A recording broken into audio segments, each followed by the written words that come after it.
Okay, let's talk about it. The elephant in the room or not in the room, depending on who you ask. The question that has plagued rooms, locker rooms, and group chats since the beginning of time.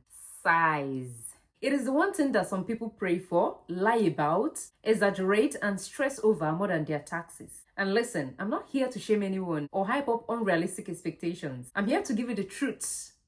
The whole truth and nothing but the truth, with a little sprinkle of sarcasm and a dash of sex ed, of course. So whether you're packing heat, playing it average, or you've been panicking on Reddit, this one's for you. Does size matter? How much? And to whom? If you've ever whipped out a ruler in panic or thought about how to grow your... Stop right there, because today we are getting into the thick of it. Or should I say, the length of it.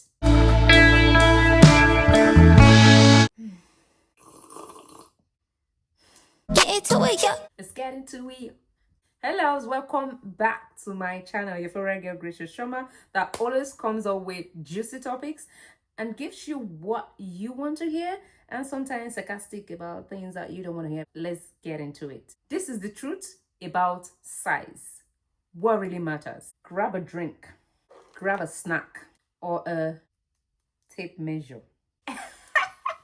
You. Just kidding. Or am I? Why we are obsessed with size. The obsession with size. First off, let's admit something together. Society is obsessed with size. The question too is, why are we so obsessed with size? Is it biology? Ego? That one ex who said something reckless and left you with trust issues. Men think they need to be hung like a horse, and women have been told to expect fireworks if it is over 7 inches. I mean, this is 7 inches. That's a lot. Where did that come from? Porn, media, locker room lies. For men, there is pressure from all sides. Porn, music, Twitter threads, and even locker room banter. You've got guys lying about having 9 inches like it's a flex and not a medical condition. Porn made it worse. Most of the actors cast in adult films are above average by design. It is not reality, it is entertainment. That's like watching The Avengers and then being disappointed that your boyfriend can't fly. And let's be honest, some women and men joke around about it too. You hear some people say things like, if it is not at least 8 inches, I'm not interested. Okay, ma'am, are you sure you want that? Or do you want your uterus intact? Because there is a difference between a size queen and someone who just needs to heal from past trauma and stop confusing pain with pleasure. Fun fact, the average erect joystick size is 5.1 to 5.5 inches globally. That's average, folks. Not small, not shameful, not, she's gonna laugh at me. It is literally just normal. But here is the gag. Most people, especially women, don't care as much as men think they do. The insecurity is often internal. It's like stressing about your ear size. No one is checking until you bring it up. And if she's out here carrying a whole human being in her uterus for 9 months, trust me, she's not going to fall apart over 5.2 inches. The science plus statistics, surveys don't lie. Now let's get factual for a second. Let's look at some data because you know I love receipts. A study by Indiana University found that only 18% of women say that joystick size is very important to sexual satisfaction. Over 75% said it was about connection, communication, and reading, not just length. Also, in a Journal of Sexual Medicine survey, most women preferred get slightly over length. And even that wasn't a deal breaker. The average joystick size when erect is around 5.1 to 5.5 inches. In Nigeria, it is about the same. In the UK, still the same. So, if you're somewhere in that range, congratulations, you're average. And being average is not bad. That word needs a PR makeover. Average doesn't mean boring. It means normal, balanced, safe, functional. You ever try to sit on a bar stool with no footrest? That's how too big feels. Meanwhile, women's pleasure zones, also known as the clits, and the first 2 to 3 inches of the vagina canal, whatever. Don't even require anything massive to be stimulated. The G-spot, still close to the entrance. The clit, external. So if you're out here trying to hit organs she didn't even know she had, relax. You're skipping the basics and applying for PhD level when you haven't even passed your intro class. So it's not the size of the boat. It is the motion of the ocean and whether the boat communicates, asks for directions, and brings snacks. Funny, but true myths. What people think matters. Might busting madness. Let's bust some myths, shall we? Pun very much intended. Bigger is better. The truth. Bigger can sometimes be worse. Too long and it hits the cervix like a battering ram. Oh! Too wide and there's not enough prep time in the world. Ask around. Size queens exist. Yes, but comfort queens outnumber them. Size equals power. False.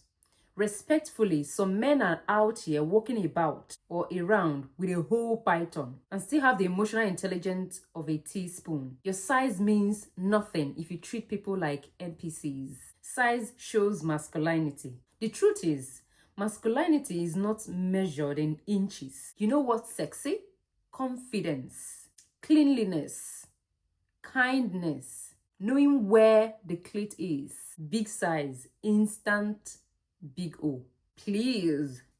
That's like saying you have a big spoon, then you can cook. The size of the tool doesn't matter if you don't know how to use it. The number one sex organ is the brain. And if you're not turning that on, then what are we doing? If I'm not big, I can't satisfy a partner. The truth is, if you're not big and you can't satisfy someone, the problem might not be your size. It might be you being lazy or not listening. There are toys. There are fingers. There are thongs. There are entire limbs. Okay, maybe not limbs, but you get it. Women only care about size. Wrong again. Women care about how you make them feel. And that includes emotional connection, trust, communication, and cleanliness. You could be a 10-inch nightmare and still get ghosted. What actually matters? Let's get serious for a second. What does matter when it comes to sexual satisfaction? One is communication. If you don't talk about what feels good, what doesn't, what someone likes, you could be 10 inches of pure failure. Sexy doesn't mean silent. Ask questions. Listen. Say, do you like that? Not just, you like that, huh? We can tell the difference between a question and a performance. Number 2 is technique. Learn what you're doing. Watch educational contents. Read. Experiment. Be open to feedback. The stroke game matters way more than the size. Get to know your partner's body. The way people learn how to beat a video game or how to build IKEA furniture. You can learn techniques. Don't be out here treating sex like it's a fast-forward scene from Fast and Furious. The third one is rhythm and creativity. Rhythm is key. You're not DJ Khaled. Another one. So no need for random speed changes. Be intentional. Make eye contacts. Play. Flirt. Use your voice. It's not a race unless that's what they are into. In which case, carry on. The fourth one is emotional connection. Oxytocin, trust, intimacy. These hormones heighten pleasure, sensitivity, and overall satisfaction. That's science, baby. The fifth one is hygiene and grooming. This one, top tier. Wash everything. Trim the garden if needed. Clean nails. Smell nice. Use wipes. Do not ruin the vibe with funky energy. And I mean that literally. You could be working with a magnum-sized situation, but if it smells like regrets and regrets cousins, boy, bye. What women and or partners are actually saying. Let me tell you what people really say. When you take out all the performative nonsense, he wasn't the biggest, but the way he touched me, unmatched. She made me feel safe enough to say what I liked. That made it hot. He asked questions. He cared. That's rare. No one is out here giving Yelp reviews like 3 stars, only 5.3 inches. Like, what? What people remember is how they felt. Were they heard? Respected? Did you kiss their inner thighs? Or go straight to the main event like a barbarian? Now, let's address the folks on the smaller side of the spectrum. First of all, you're valid. You're not less than. You just need to master the art of multi-tool usage. Hands, use them. Oral, learn it. Become the GOAT. Toys, normalize them. It's not cheating, it's co-op mode. Confidence, wear it. Nothing is sexier than someone who knows what they bring, even if it's not 8 inches of delusion. Also, you get points for being thoughtful, creative, and non-painful. No one wants to wake up sore unless that was discussed respectfully. Size and self-worth. If you're still worried about size, let's go deeper. Emotionally, not physically. If you're tying your worth as a person to your joystick size, it's time to log off social media and log into therapy.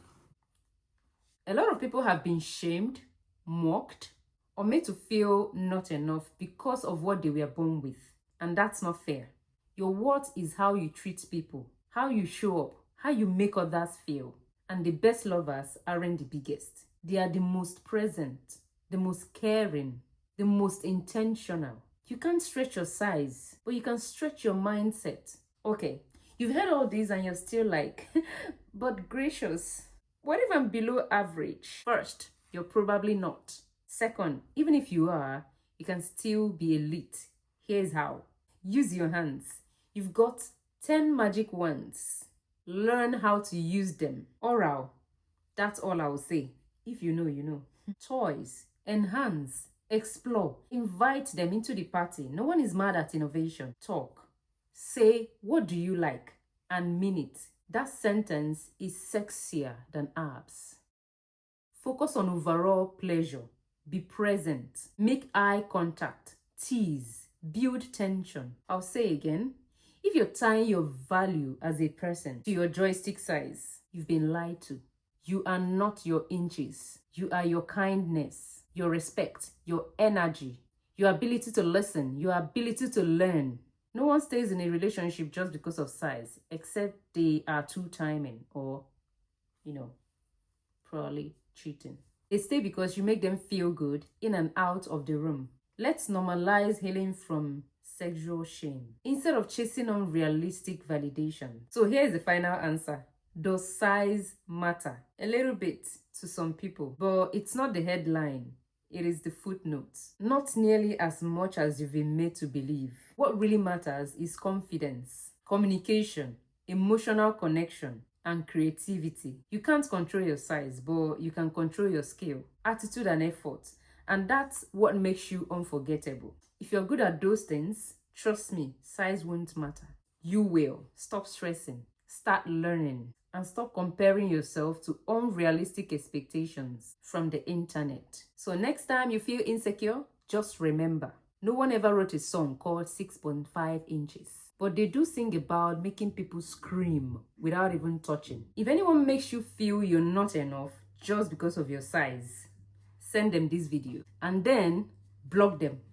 Like, comment, share this to someone who needs to chill out about the size of their D. Their metrics. And don't forget to subscribe because we keep it real and ridiculous over here. I'm out. Stay confident, stay curious, and stay clean. Bye.